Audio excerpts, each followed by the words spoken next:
KUN Essex on Tuesday night, swabbing for the Bone Marrow Registry with Ravens center Matt Skur, as well as guard Alex Lewis. Come on out.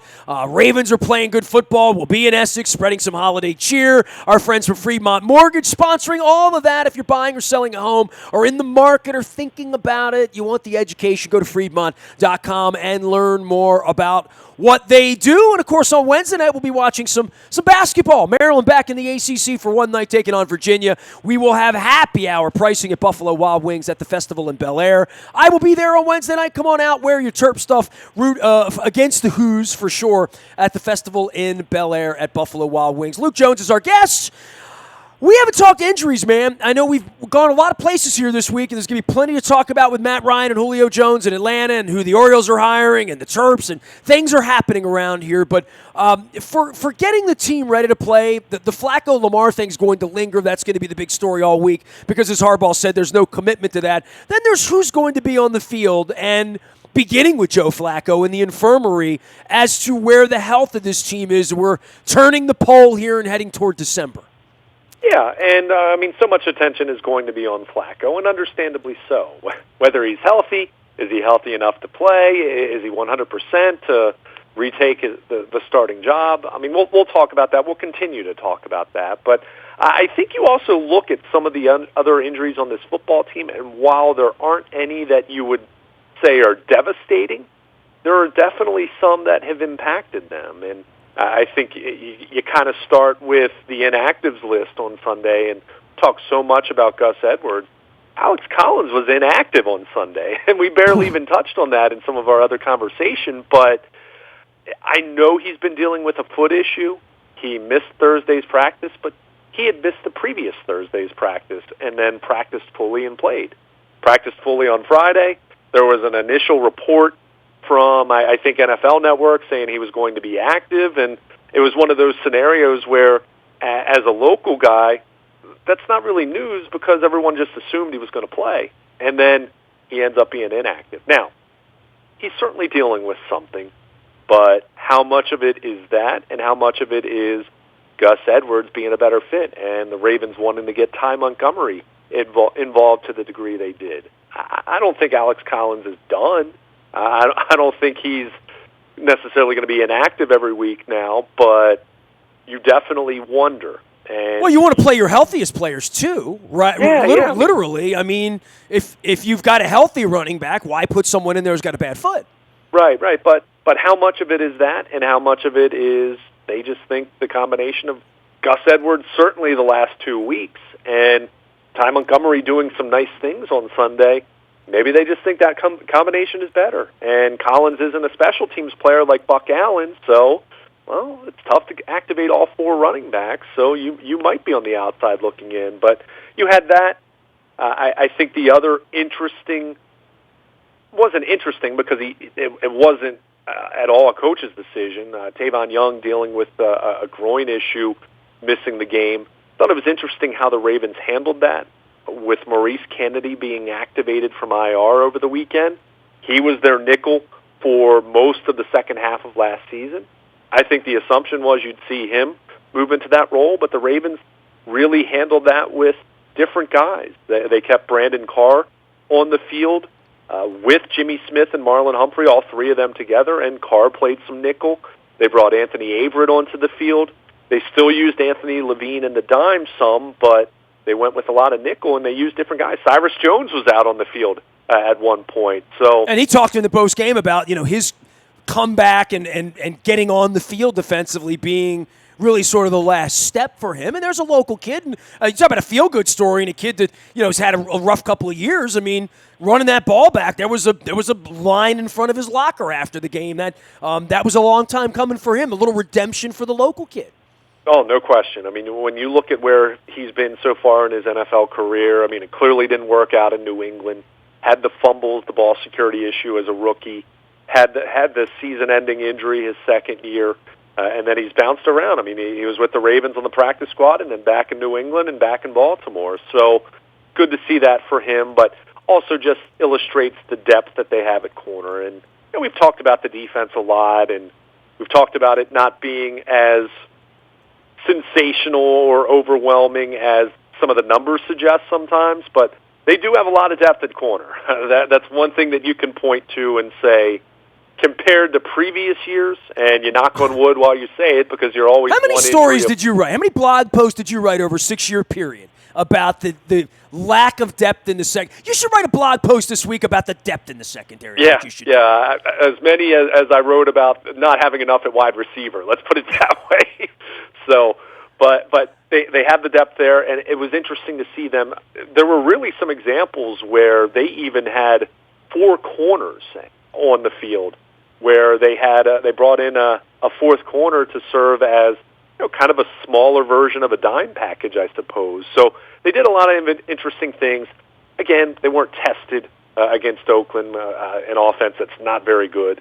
But a team that's not very good. I mean, you talk about trying to figure things out and Chucky and wherever. I don't know where his good players are, right? Like, I don't. Yeah. What's he putting on the field next year? That's where they are. Right. At this point. Khalil Mack, took the day off. He played on Thanksgiving, right? Right. But I think certainly you need to get Tavon Young back. That's going to be important, especially with some of the matchups they have coming up. I think he quietly, coming off of the knee injury last year, quietly has had a really solid season. He had a poor performance against Cincinnati in Week 2. And, I mean, he hasn't been perfect. I mean, he gives up some plays, but I think overall he's been a really steady presence at that nickel spot for them. So you want to get him back. He practiced on Friday, so you would hope that it wasn't a setback scenario as much as a case of he just wasn't quite ready. And you figured against Oakland you probably could get by without him. If it means that extra week means he's 100% for the Falcons game, then I think you're okay to go there. And that brings us to the offensive line where James Hurst is still out. We finally got a little more detail on what he's been dealing with. John Harbaugh admitted on Friday that he's been dealing with a disc issue that's impacted a nerve root in his calf. And it doesn't sound like his return is necessarily imminent. It's much more touch and go. They had hoped he would be back a couple weeks ago, but he hasn't been. The good news, Orlando Brown Jr. has played really as well as you could expect out of a rookie third-round pick at right tackle, and looks like he's going to be the long-term solution there. And that's a good thing, but we saw it with Alex Lewis. We saw Marshall Yanda in what was, at the time, kind of a disconcerting, unsettling scene, but he very much atoned for it, so to speak, said he gave the training staff hugs and apologized and all of that, but we saw him evaluated for a concussion. So that offensive line, as well as they've run blocked. By the way, what did he say? I was not at his locker, and I haven't been to the buyatoyota.com audio vault to hear. I haven't even asked you off the air. We're just going at it. Well, what did he say? I mean, it seemed like he was in decent cheer about it, but I have been on the other end of an angry Marshall Yanda. It's not pretty. Well, what happened, and we've seen this in recent years, the NFL has independent spotters, for lack of a better term. It's a more, I think, ATC, whatever it's called, a spotter up in the booth, upstairs. They have one for the visiting team. They have one for the home team. And they have video. They have every resource at their disposal to look for players that may have suffered a concussion or a neck injury of some sort. And what they saw was Marshall Yanda on the previous play. He did have some helmet contact. He did kind of lose his balance, and he admitted afterwards that he had kind of tweaked his knee a little bit. Nothing serious, but enough to affect his gait, to impact how he was walking for just a moment. And what happened when he engaged with some of the head-to-head contact, which if head-to-head contact is your criteria for a concussion, no one would be out in the field at the end. Guys bump heads. It doesn't always result in a concussion, but what happened was his helmet was kind of dislodged a little bit where it was kind of higher up on his head, and he grabbed his face mask to adjust it.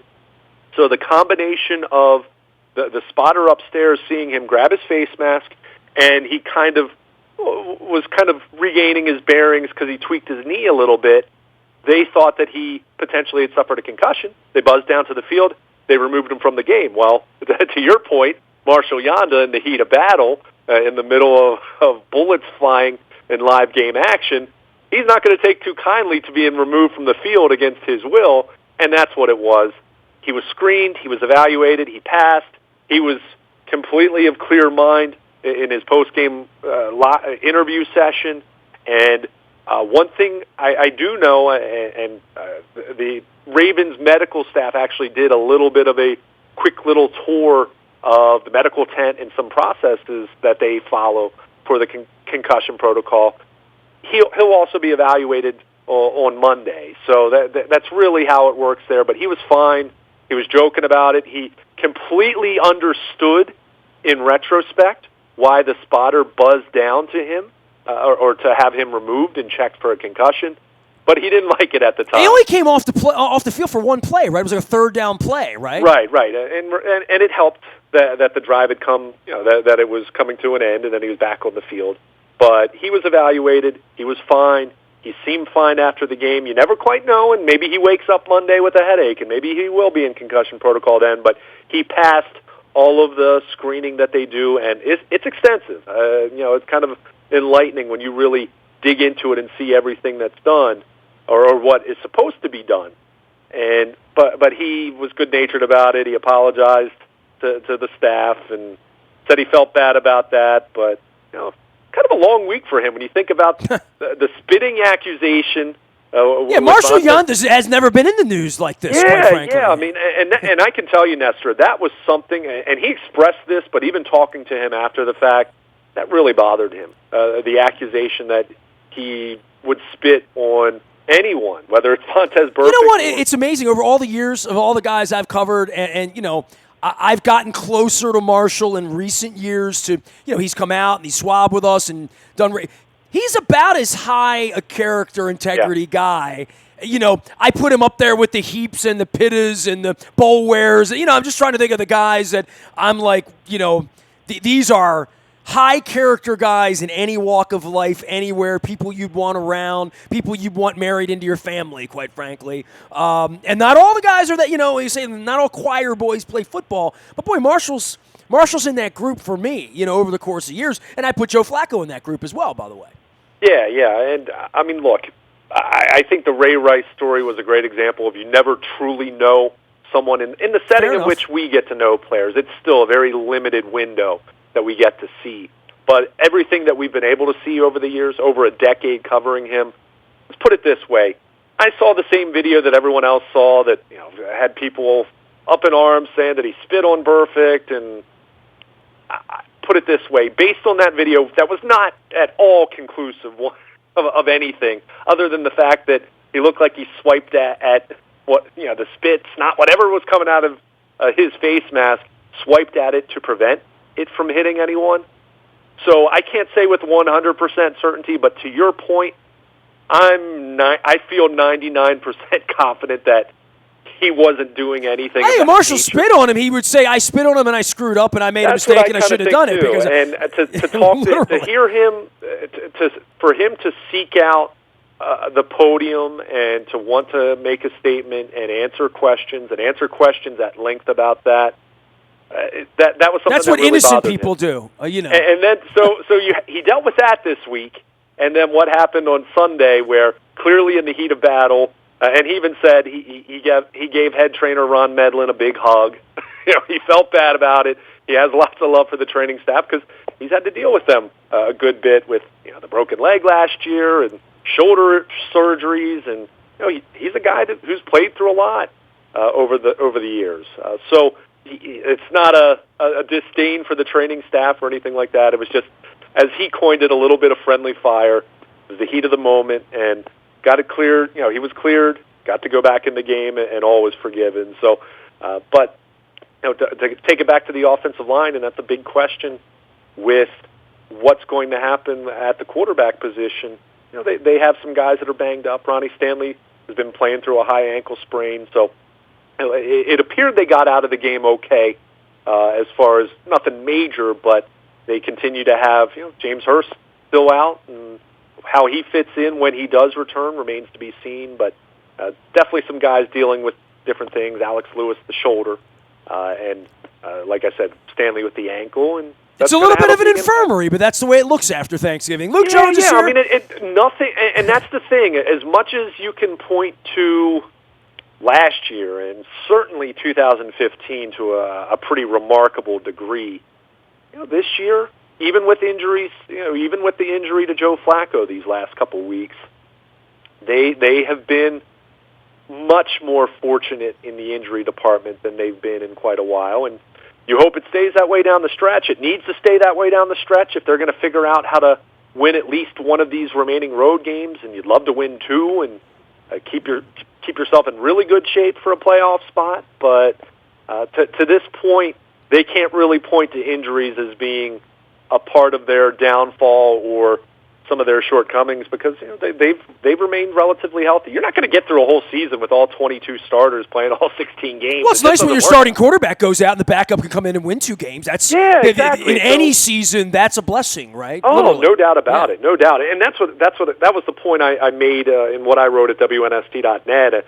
Even Lamar Jackson's harshest critics, even those that for whatever reason have their mind made up that he can't be a starting quarterback in the future, which I think is insane to have that kind of position after such a small sample size.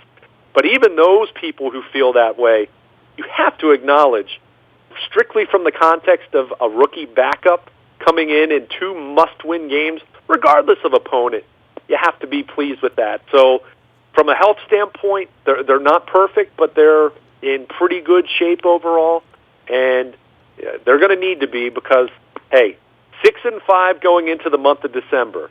They were 6-5 through 11 games last year. They were 6-5 through 11 games 2 years ago. Let's see if there will be a different outcome this time around. It won't be easy, and it's going to be very interesting given what is the current state of the quarterback position. But it's definitely going to be. It should be exciting, and I'll say this much: the Ravens, I would think, are going to be in it until at least week 16, let's say. So definitely some meaningful football, regardless of who's at quarterback over these next few weeks. He is Baltimore Luke. He is Luke at WNST.net. Luke Jones will be in Owings Mills all week long. All of our WNST coverage brought to you by Pizza John's. That's Luke's favorite pizza. He loves the meat sauce. I'm a regular tomato sauce guy, but however you get it over there, whether it's the ravioli and the delicious cheesesteak subs, I got to get me one of those this week. 113 Back River Neck Road. They've been doing it for 50 years. All of our sponsors celebrating awesome stuff here. Celebrating some pizza down there for December. If you're out doing your Christmas shopping on the east side, see our friends at Pizza John's. Also, Cole Roofing and Pfister Energy, of course, 99 years now. Cole Roofing has been doing roofs here in the Baltimore area. They can keep you dry, they can keep you safe, and they can also show you how to make money and use your roof space as a money generator for you. It's Cole Roofing, 99 years, that's all. They're about to be 100 years next month. We appreciate their sponsorship. Bill Cole will be joining us as well. If you just joined us, we're going to be on Tuesday night. We're going to be in Essex at Patrick's. Speaking of Pizza John's, we'll be in Essex on Tuesday night at Patrick's. Come hungry. Come on, hang out. Say hello to 2 Ravens offensive linemen, Matt Skura and Alex Lewis. We'll be swabbing for the Bone Marrow Registry for our friends at There Goes My Hero. Show starts at 7:30 in Essex. I think, is this our first Ravens show we've ever done in Essex? It might be, like ever in 23 years. I'm going to have to add that up and think that through, but I think that's the case. So come on out to Essex, yes, 7:30 on Tuesday night with Matt Skura and Alex Lewis. Wednesday night, welcoming the ACC back to Maryland, at least for one night. Virginia and Maryland on Wednesday night will be at Buffalo Wild Wings in Bel Air. I know the Terps will be down at College Park as well, but we'll be in Bel Air. Come on out. They got $2.50 pints as well as happy hour pricing all evening long for the Terps and the Who's. We hope to see you Wednesday night at Buffalo Wild Wings in Bel Air. I just want to give a little shout out to every one of our sponsors here. Just read through. Our newest sponsor is Curio. You've passed it on Timonium Road. Holistic Wellness, the spa, the cannabis education. Stop in, see Brian, see the frontage, learn about what they're doing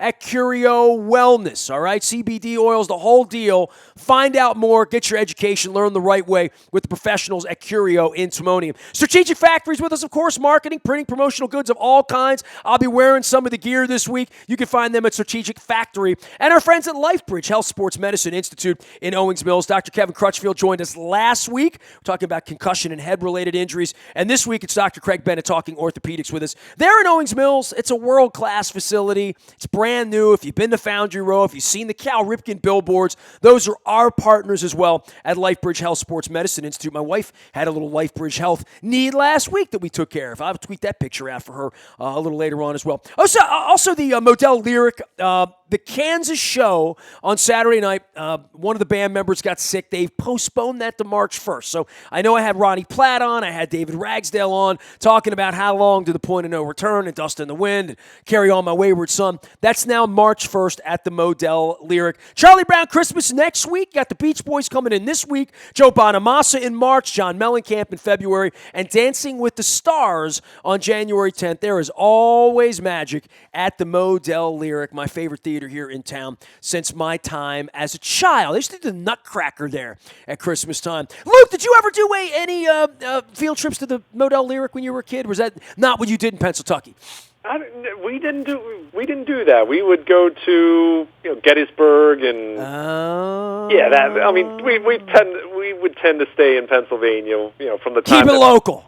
Yeah. From the time I moved up to Southern PA in second grade. I had a great music teacher in my childhood, and he was brutally murdered later in my life. And he was a wonderful man, and he loved teaching children music. And I've actually got a chord. Funny enough, I'm converting my my videos to digital. I have a video of Mr. Hinson that I can't wait to find. But he used to take us every year, twice a year, down to the Lyric to see. It was always the BSO back in the day, because I'm talking about before the Meyerhoff was built. Now we're talking about the 70s, and we would do the Nutcracker every year for Christmas. So there you go. So I love the Modell Lyric. Always a good time. Saw Steely Dan down there a couple weeks ago. Missed Straight No Chaser the other night, but we'll get down there very soon. Luke, I want to get around the league with you, brother, because so much of this is affected. Like, Monday night, there's a game that matters. Sunday night, there's a game. All of these games start to put this puzzle together that every time I see Indianapolis, Tennessee, Miami, Cincinnati, I'll write Cleveland off, but they took care of some business. There's a lot of things going on in this league, including the Steelers, who we just say, well, they're way above us.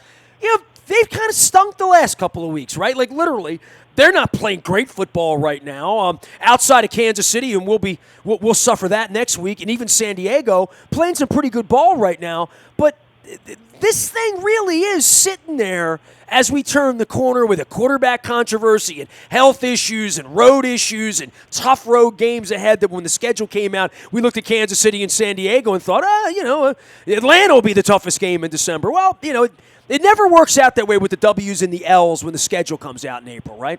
Oh, there's no question, because inevitably there's a big injury, whether it's a star running back, star wide receiver, quarterback, being the biggest one, and that can change things. But you look at what happened as far as the context of the AFC.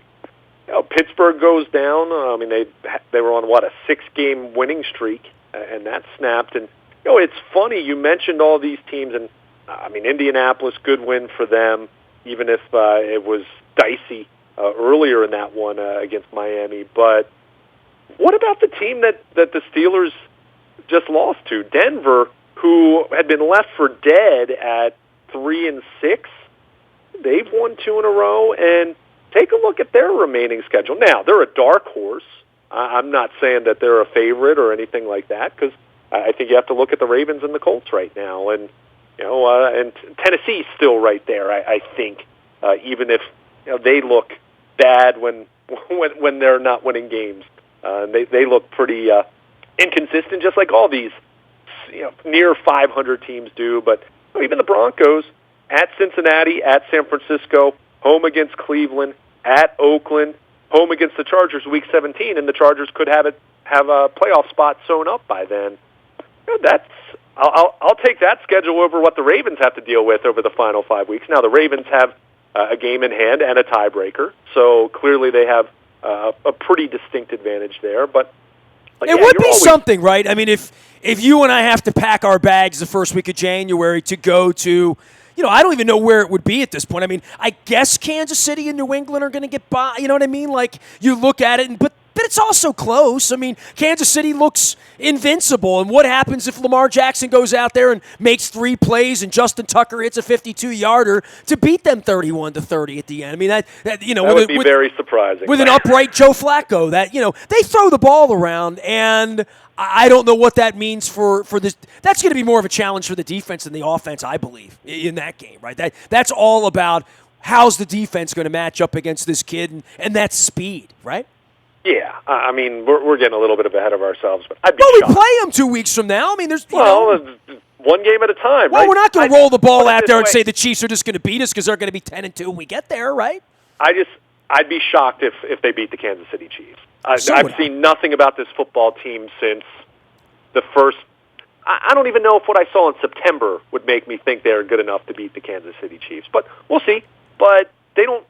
They don't have to beat the Kansas City Chiefs. They need to win at least one of these games on the road, and preferably 2. And it doesn't have to be the Kansas City game. But they better win the Atlanta game. If they don't win the Atlanta game, we're not giving a whole lot of odds in San Diego or Kansas City, right? Yeah. I mean, literally. Yeah. This is the training wheels. This is the JV game, especially on the defensive side of the ball, because Atlanta can't stop anything, and we have 2 different kind of offenses that should be able to at least move the ball capably, like we've done the last couple of weeks. Sure.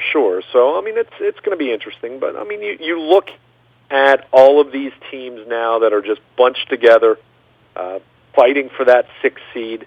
Indianapolis, I think, is a team you point to right now as the biggest possible threat, if it's not the Ravens, and understanding the Ravens have to take care of their own business. But Tennessee's still there. I'm not a believer in Miami, and Miami had a golden opportunity in that game against Indy, and they didn't get it done. So I'm not a believer in them.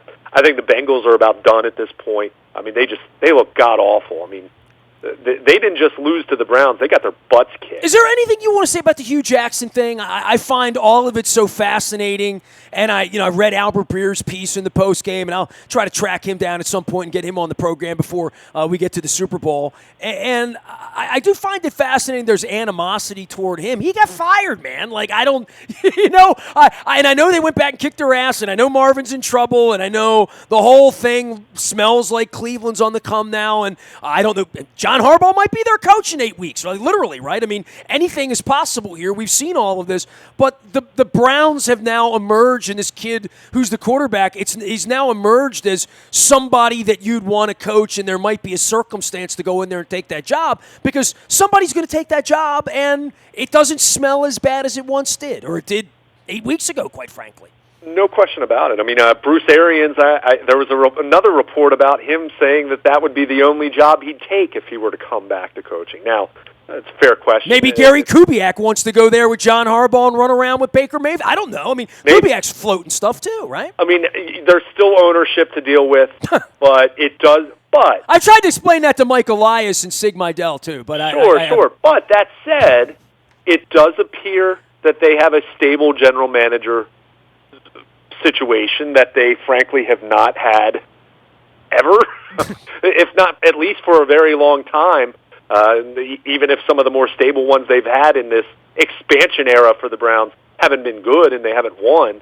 But, I mean, Baker Mayfield, say what you want, and I didn't really, his comments about Hugh Jackson did rub me the wrong way post-game. And look, Hugh Jackson's got to own it. I mean, some of the personnel decisions he had made, and the fact that he didn't just start Baker Mayfield from week 1 when even during the preseason observers thought he looked better than Tyrod Taylor. I mean, he's got to own some of those decisions, and your record is what it is. I mean, and there was nothing that you could say in defense of not firing him. But that said, he got fired. What, so he was just supposed to stay home all year? I mean, he got fired. So, and forgive me, I don't know if anyone followed up with Mayfield making the comments that he did about the fact that he was coaching against them so soon after being let go. Did anyone follow up and say, well, Baker, he got fired? I don't know if they did, but that should have been a follow-up question to what he said. But the Browns are interesting, and while they're 4-6-1, and certainly not a team that you identify as having any kind of a puncher's chance, they're better. And if you want to look really at it, and it's funny because I just said you were looking ahead to the Kansas City game, if you want to look really far ahead to Week 17, and Baker Mayfield having another 5 games under his belt at that point, and being at the end of his rookie season, and the Browns clearly having beaten the Ravens already once, and knowing that game potentially could be the difference in the Ravens making the playoffs or not, boy, that's a pretty juicy Week 17 compared to what you would have expected when the schedule came out.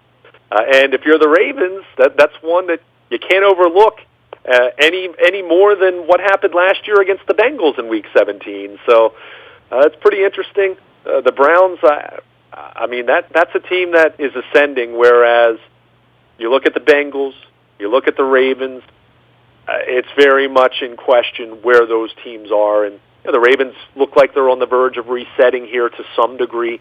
Well, the Ravens will be ascending if they win this week and they're 7-5. You know what I mean? Yeah, at but 7-5, more so. Fair enough, because of the Suggs and the Yondas and the Weddles. No, it's an unknown. Whereas the Browns look for the first time, and now part of this is when you go 0-16, there's only one way to go. But for the first time in a long time, that actually, right now, you expect them to be better next year than this year. How many times has that actually happened, or have you really anticipated that? So it just speaks to... Well, when you're 0-16, you got to be better next year. Exactly. I understood. Point taken. But it really does feel like there's some juice to the idea that they could be a wild card contender next year if they hire the right coach, which is a big if, but it seems like they have the right quarterback now, or at least a quarterback that you can win ball games with. Whether he ends up being a Super Bowl caliber quarterback, who the heck knows? But that feels better than it has at any point since the Browns came back into existence. And watching it from afar. So the days of just chalking up 2 wins against the Browns on an annual basis, the Ravens and the Bengals on Sunday found out that that's not the case anymore. So.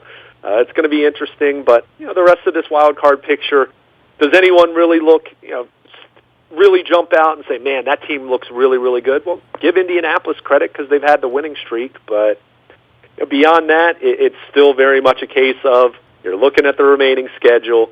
How's it look this week? What's it going to look like next week? What's the injury situation? And I'll even throw another one out there. I mean, the Chargers won. They're 8-3. They're in the driver's seat for at least the number 5 seed as they're trying to hang tough with Kansas City. But Melvin Gordon sounds like he's going to miss a few weeks with a knee issue. So does that change the Chargers drastically? Maybe not drastic, but it certainly makes them a lesser football team. And, hey, that could be a big deal. If he's not ready to go in Week 16, that gives the Ravens a better chance against the Chargers. So when you're looking at this kind of a picture with so many teams hovering a game or above or below 500, there's just so many variables that are going to impact this thing the rest of the way. And as much as you leave some teams for dead, they suddenly look like they have life. And a team like the Bengals just a couple weeks ago, they were in the 6th spot, and now of all these 5 and 6 teams, they might be the team I have the least confidence in at this point. 3-game losing streak for the Bengals. The Ravens off to Atlanta this week. Luke will be on the backfields in Owings Mills all week. He is a very valuable individual. Baltimore Luke out on Twitter, and Luke at WNST.net. All of our WNST coverage brought to you by our friends at Charles and Nisanoff & Son since 1923. True love comes in all shapes and sizes. Big week there for Sydney and the group on the Black Friday specials, and hanging on. You'll hear more and see more at charlesnisanoff.com. But stop by and see them. Visit Sydney. Stop by 695 at Perring Parkway. You can see them right outside the Beltway where they say, let's grow old together. Also, our friends at Lee Tessier selling my condo right now. It's on the market if you want to buy it. It's beautiful. We're moving after almost 2 decades downtown. Baltimore's premier realty team and the folks I trust with my real estate transaction. Lee Tessier, my friend from the Leukemia Lymphoma Society. He was the man of the year and some Dundalk roots as well. See our friend Lee Tessier up in Bel Air, but they sell homes all over the community. My man Tim Bright, big shout out to him. Hopefully they're joining us up at Buffalo Wild Wings in Bel Air on Wednesday night for some Terps and some Who's as well. Royal Farms are real fresh, real fast. It's always brewed fresh. And if you're downloading the app to your phone or you have the rewards card in your wallet, when you pump your gas, get your $50, $40, whatever it's taking to fill your gas up. You get your free coffee, you get your free wings, you get your free chicken breast, you get your free Western fries. The only thing that makes the Western fries taste better is when they're free. Also got eggnog going on this month. Royal Farms, real fresh, real fast. Our friends at Cole Roofing sponsor the Community and Charity Series. I do that on Thursday mornings. Bill Cole is my personal therapist here in our segments. He'll be talking all things Atlanta as well as the new power structure with the Orioles. Cole Roofing, they've only been doing it 99 3/4 years. You can learn more at coleroofing.com. God, we got such great sponsors here. Tuesday night, we're going to be with Fremont Mortgage sponsoring our incredible swabbings that we've done for almost 5 years now. My wife's diagnosis was March of 2014, so we're coming up on 5 years with There Goes My Hero and the Bone Marrow Registry. We are victimizing Matt Skura. Dookie, we're bringing him out. We're going to swab him, put him on the Bone Marrow Registry, as well as Alex Lewis, who's already on the registry. But we love speaking German and Deutschland with Alex Lewis, one of our favorites, who had another little stinger on the neck on Sunday. We'll talk to him more about that. Tuesday night, 7:30, Patrick's in Essex. Come on down Eastern Avenue, East Side, my neighborhood. I told Matt and Alex, expect the best. I'm taking them to Essex. So Tuesday night, we'll be there 7:30. Come on out. It's all brought to you by our friends at Fremont Mortgage. And you all know Carl Delmont, a great friend to us through all these years. If you're thinking about buying, selling your home, and you need a mortgage, you need the money, you need Carl Delmont and our friends there because they take great care of everyone. And they have the education at freedmont.com that you need. All right, there you have it. I am Nestor. Nasty at WNST.net finds me. The buyatoyota.com audio vault there 24 hours a day from anywhere in the world. Download. Listen what you want, when you want, where you want. It's called podcasting, what the kids call it. I call it the buyatoyota.com audio vault. Any breaking news happens first out on the WNST Tech Service. Of course, Dennis will be here on Thursday from 3 until 5, driving you home. It is the SSV on WNST. Dennis is wearing his Lamar Jackson jersey right now, so he and I will have some spicy debate here even before Thursday, but he's live 3 until 5, and of course, Coons Florida Security Boulevard bringing you the breaking news on the Tech Service, and we're awaiting an Oriole manager. His name will be Joe. You'll be hearing about it soon. I am Nestor. Nasty at WNST.net finds me. Facebook, Twitter, LinkedIn, Snapchat, Instagram, streaming around the world, everywhere we go. I'm about to light the lava lamp here in the studio. I'm changing the studio up here a little bit. Going with a fresh holiday look. I might even put a little ho-ho tree back here if my cat doesn't jump on it. I am Nestor. We are WNST.net, AM 1570, and WNST Towson, Baltimore. And we never stop talking Baltimore sports.